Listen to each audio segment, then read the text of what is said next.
Good afternoon, ladies and gentlemen. The session is to start at 3 o'clock, so we'll wait till 3. We'll wait for some other participants also to join. And we have a participant from Japan. Welcome to Kate. Thank you for joining. So we'll start at 3 p.m.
Good evening, everyone. Welcome to today's show of on arthritis and Ayurveda.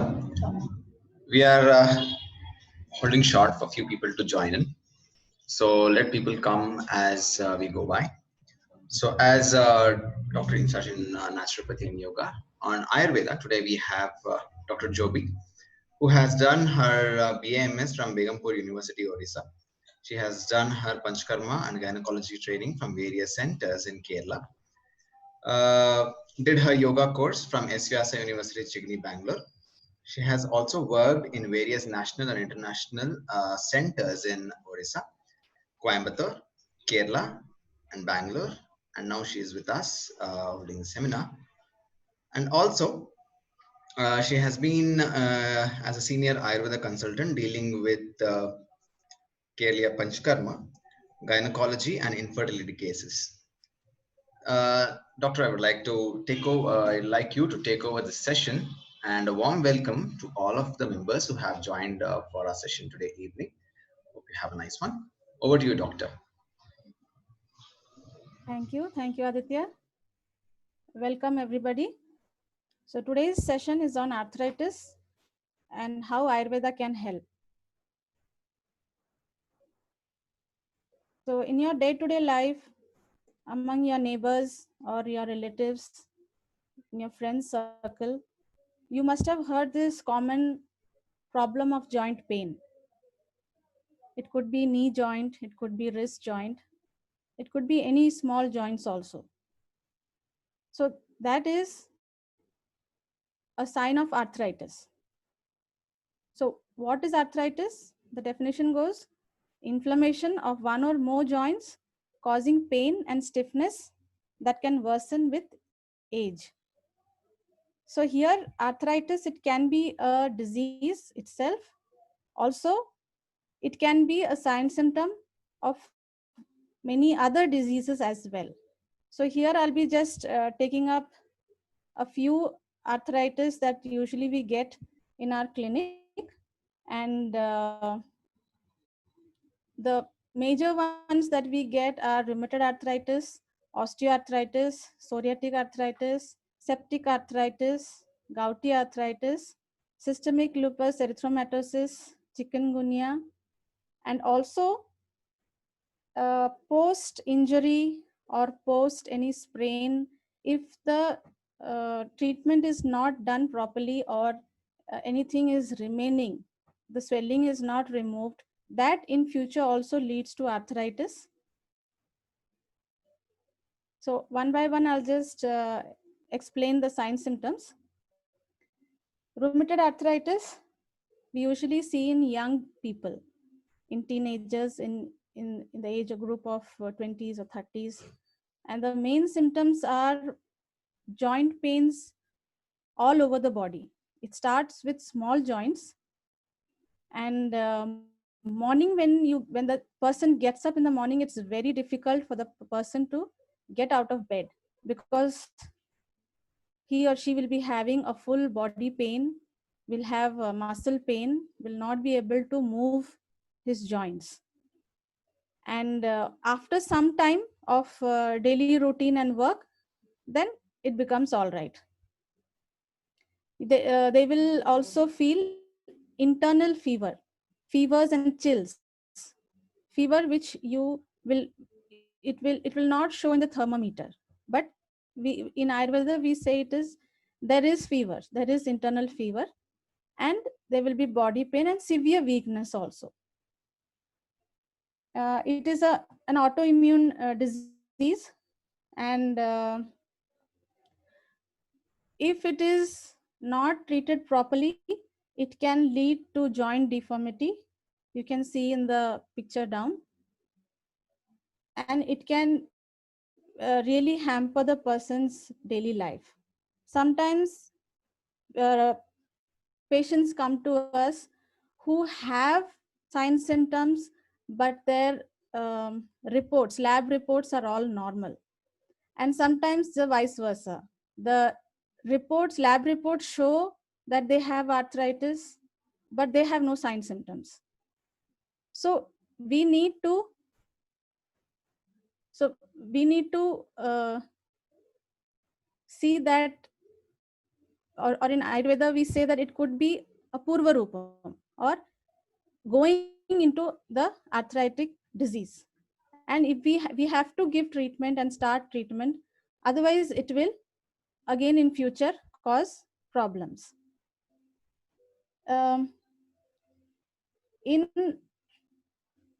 Ayurveda, the practitioners and doctors of Ayurveda long time back, they struggled to get a name in WHO to prove that rheumatoid arthritis can be cured by Ayurvedic medicines and treatments.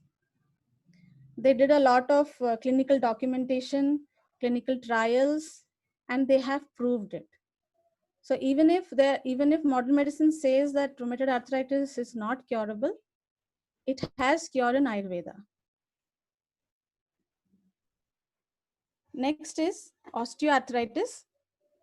Osteoarthritis is a degenerative disease. It usually affects the joints in the old age or middle age, usually in women post their menopause.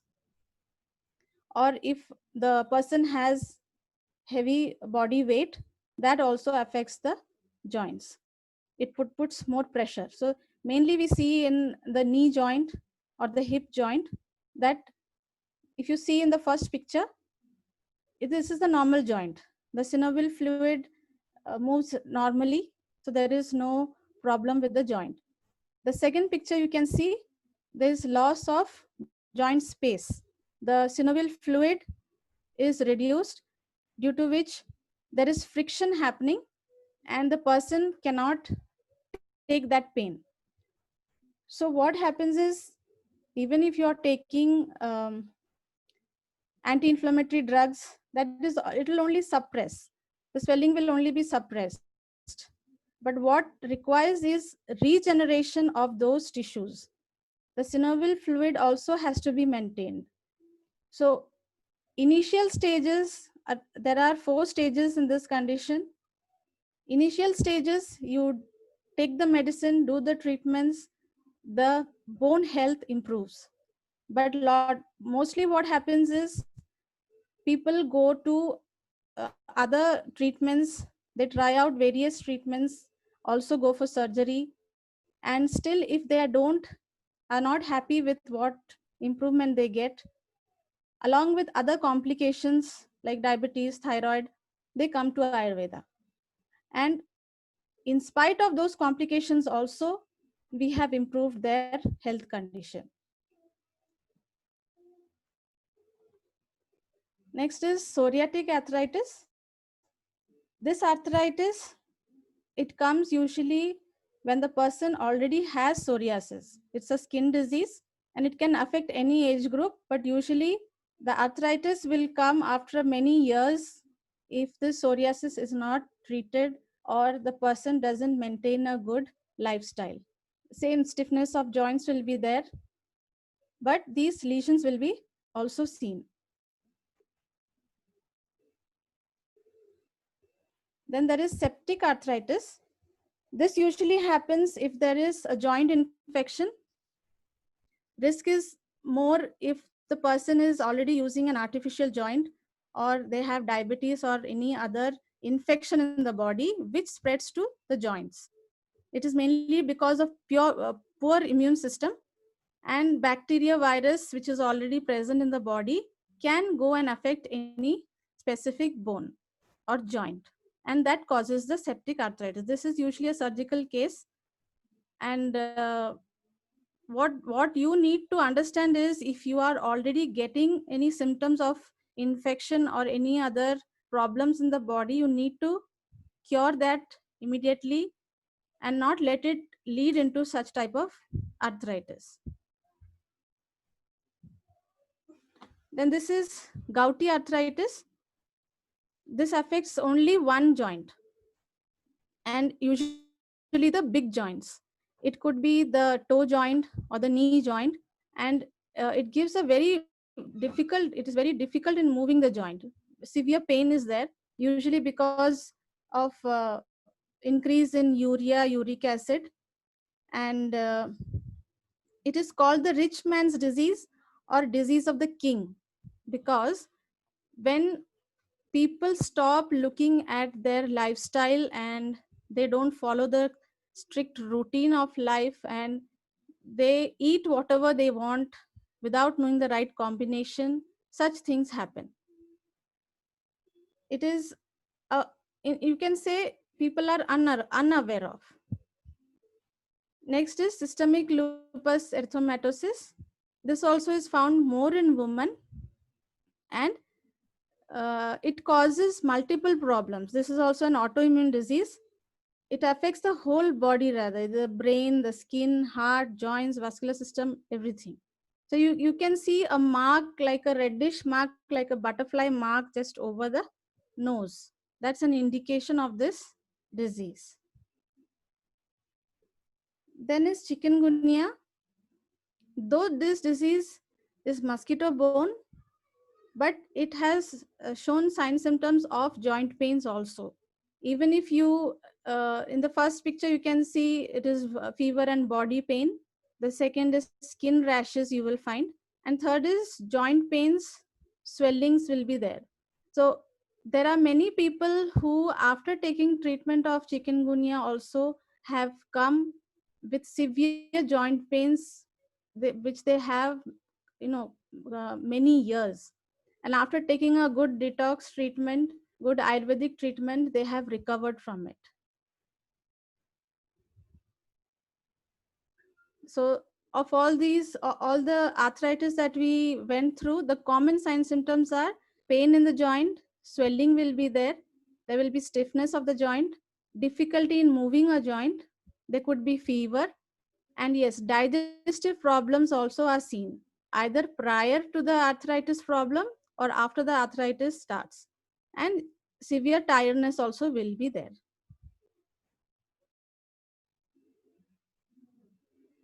Yeah, general causes of arthritis. This is in Ayurveda actually a very broad topic to discuss, but I will be telling you what are the main points that cause arthritis. As and when we take more and more classes, we will be going into one by one various what to say, the causes, and how to discipline your life, how to know what to eat right. That will help you to come out of any disease.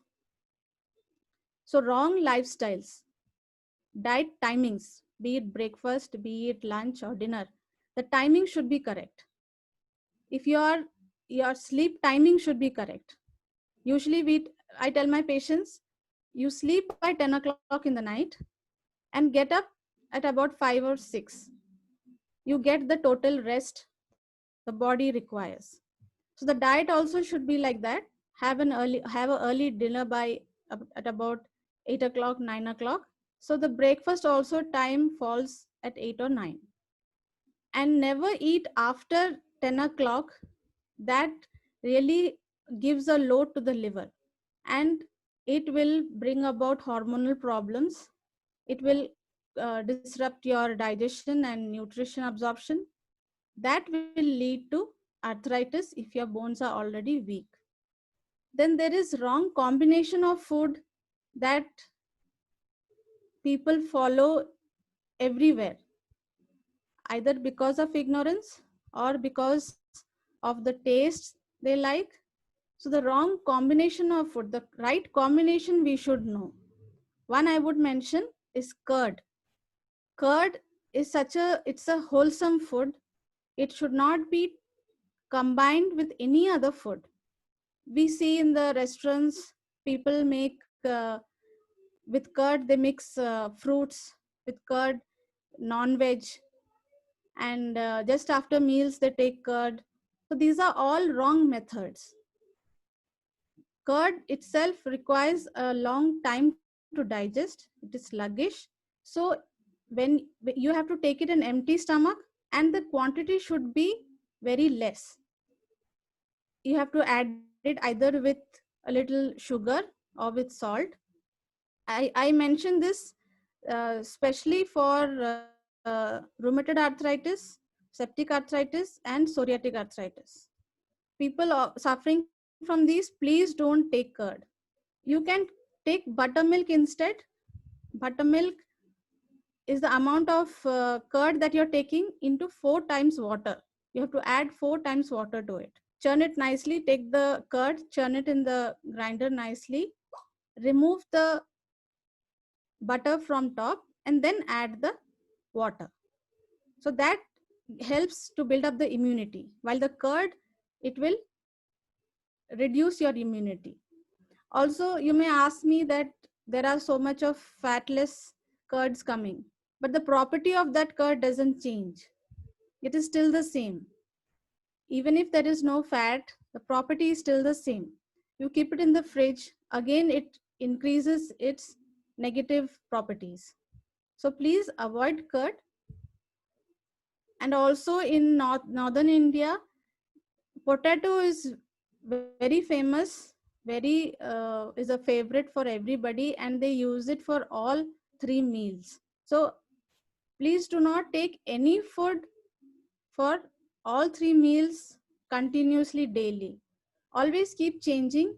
Know your climatic condition, know your geographical condition to take what is local to the market, what is local to that area, what is seasonal. Use those fruits and vegetables. Also, multitasking, too much of tension, overwork. So, what happens is it disturbs our chemical balance, our hormonal balance, and we are not, it disrupts our digestion also. So this in future leads to lot of problems of arthritis or any disease. And eating stale food or refrigerated foods, this especially I would mention where women who look after the family, it is right that they think that food should not be wasted, so they become the dustbin to finish up everything. But please note that it should not be more than 1 day old. Do not keep any vegetables or fruits or anything in the fridge and have it just like that. You need to keep cooked food not more than 1 day. And when you remove it out from the fridge, please to heat it properly and then take it. Even water also should not be directly taken from the refrigerator. The food that is left over also should be in good combination of what you are eating, not just rice, chapati, dal, whatever is available, whatever is left over, you just gobble up everything. It's not like that. Then suppressing urges. Here, Ayurveda has mentioned about 14 urges like cough, sneeze, belching, burping, crying, then motion, urination, flatulence. So these all things should never be suppressed. These are all building up toxins in the body. That is why it is asking the body to release it from the body. So if you're having the urge to pass motion, please pass it at that time. When you hold it back, what happens is all the toxins are again pulled back into the body. Even urination, if you say okay, it's okay, I'm doing a work, I'll go later, or I'm cooking in the kitchen, it needs attention, I'll go later. So what happens is that is retaining in the body and it is pulling in all the toxins again. And 1 day 2 day is fine, but when you repeatedly do these habits over and over again, that in future leads to various problems. Another important aspect is oils. We know Ayurveda is well known for oils, and it has very well mentioned that oil should be used in children, in babies, in old age, so that it increases your longevity. It gives your muscles and bones good strength, externally, also internally. But what you should know is you should know your body type as to which oil suits you. Coconut oil, neem oil, they are all cold in nature. Sesame oil, mustard oil, castor oil, these are all very hot in nature. So it should not be what you think that oils will increase your cholesterol level, it will increase your weight. That's a wrong notion actually. The fault lies in the packeted oils that we buy from the markets. They are all refined, processed, and they use a lot of mineral oils, which directly hampers our immunity.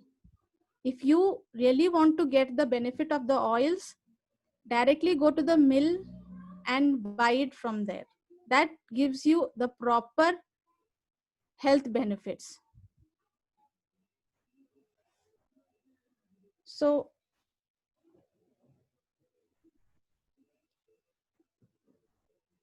also,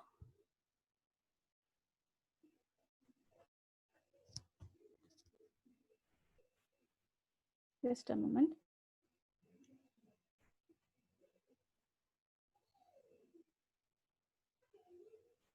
Am I visible, Dr. Aditya? Yeah, you can. You can you see the slide? Yes, yes. Please carry on. Yeah. Yeah. Yeah. So yeah, I was saying, even when people opt for spas and massages, it really relaxes you. That's true. But if you're already having pain in your body, if you're having swelling in your body, then please don't use oils until you consult with your Ayurvedic physician, because it can increase your problems.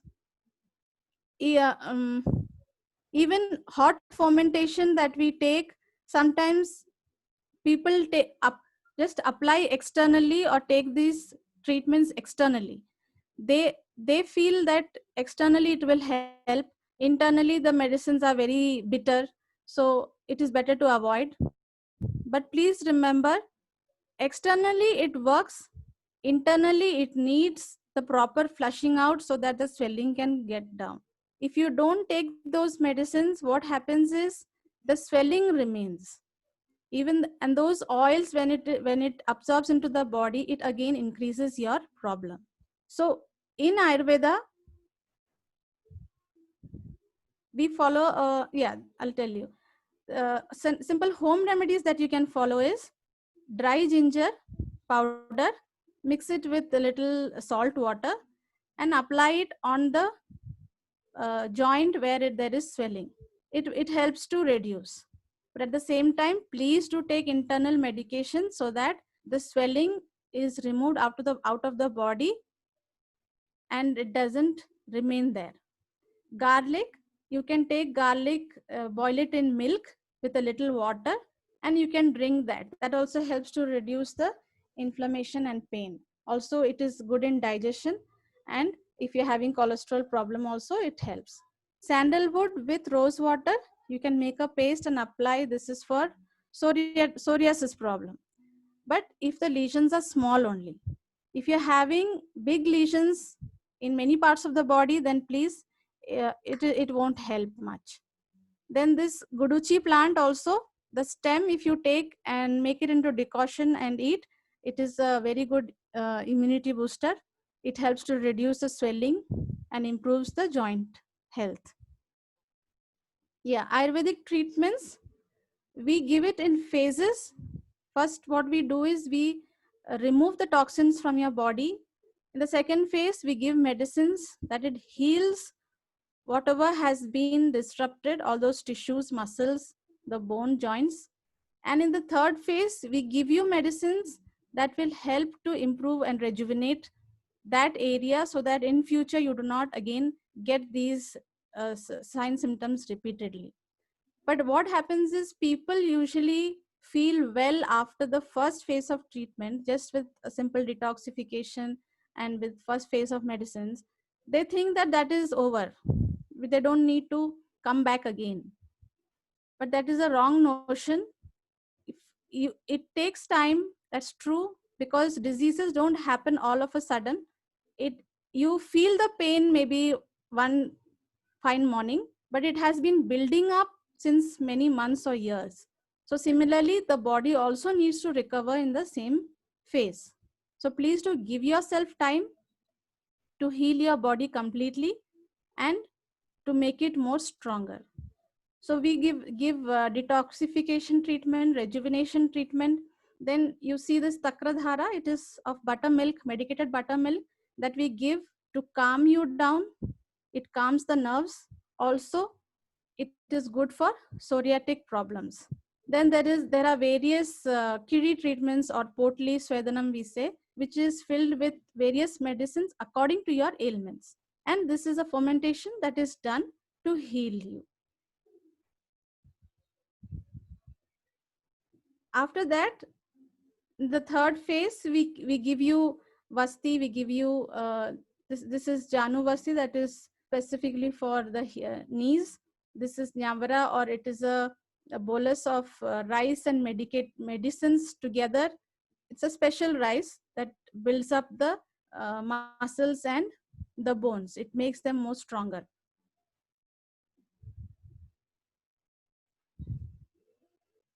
And yes, yoga asanas, physiotherapies, exercise are very important. But please note, if you're having severe swelling, pain, then please don't opt for physiotherapy or yoga asanas right then, because you need to remove those toxins from the body to make the body flexible to endure these exercises. Suppose I just give you an example of a very dry stick. If you bend that dry stick, what happens? It bends immediately. It will break off. But if that stick is kept in the oil for almost 1 day, and next day you try to bend it, it will slightly form a curve, and it takes a long time to break. So we need to understand that from internally, that oilation and building up and improving the tissue health is very important. After that only, you again increase your immunity by yogasanas, physiotherapy, exercises like these procedures. It really helps. And then what yogasanas and flexible uh, asanas are told are mainly for healthy people. So you should not feel I have a problem, I should work on it by forcing it. Please don't do that. Body requires its time to heal. So that's it for today. So Yeah. thank you for your patient listening. And I would, your questions you can put in the chat box. Please also give your feedback about the session in the chat box. And if you want to know about any specific topics or anything, you can give it in the chat box. Also, we are reachable at Ishka Healthcare. It's a Ayurveda, naturopathy, and yoga clinic. It is at HSR Bangalore. You can contact the cell number, get in touch with us. Thank you. Thank you very much. Yeah, we are open for questions though. So if anybody have any kind of a query, you can always ask our doctor. She's available at Ishka Healthcare in HSR layout. So we'll wait for a few more moments. Any questions? Please let us know. We have actually time only 1 minute remaining. Yeah. So Fine. Anyways, we'll end the session. Thank you, Dr. Joby, for a wonderful presentation, for making us understand about what exactly is arthritis and what the type of arthritis and where we have to look for. Same time, also well presented for the thing of Ayurvedic therapies as such. So with this, we would like to conclude. Thanks to all the audience who have assembled for this session. Soon, we will be coming up with a few more sessions on Ayurveda, naturopathy, and yoga. So all we need you to do is please mail us back with any queries, with any kind of doubts. We are also open for suggestions and feedback. Thank you, one and all, for participation. See you soon in the next session. Thank you. thank you. Thank you so much.